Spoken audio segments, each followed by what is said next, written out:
because I've read about it, or I'm excited to. It's a filmmaker I want to watch. Or at least a little bit about the movie. So this has been a very interesting process, and also a real treat to actually watch movies at a film festival.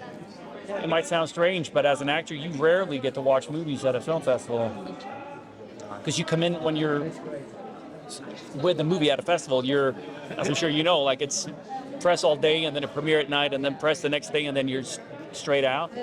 So it's such a luxury to be here for the full 10 days. I don't have to promote anything. I just have to sit and watch and enjoy incredible films all around the world. And when I watch films, it's really exciting, and I'm incredibly honored. I've never been on a jury before, so this is kind of an amalgamation of many different things. Yes, filmmaker, obviously, if it's someone I'm excited to work with, someone whose body of work I admire, or a first-time filmmaker that I talk to, and I feel like the energy and the excitement and the enthusiasm of that is something I want to take part in creating something with. It's a combination of that and obviously the script, the character. If it's something, if it's a character that speaks to me, if I'm intrigued by the character, if I find the character complex and big and weird and interesting, if there's something,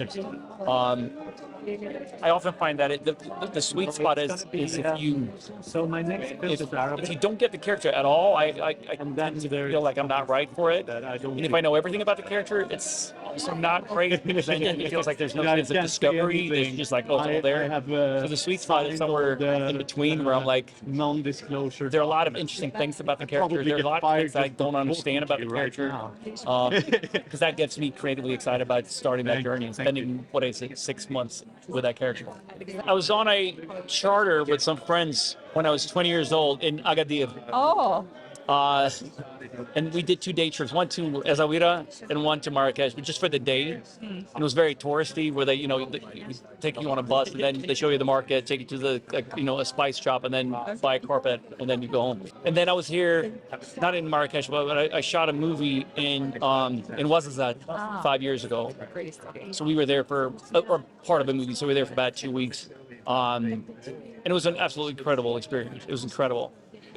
Partly because we came straight from northern Canada. The movie was shot in northern Canada in Ouarzazate, the Atlas Mountains, the desert. And that contrast was incredible, to fly from Canada and suddenly you're in the desert in Africa. And it's just, well, as I'm sure you know, it's just spectacular, beautiful out there. It's stunning, absolutely stunning. But I've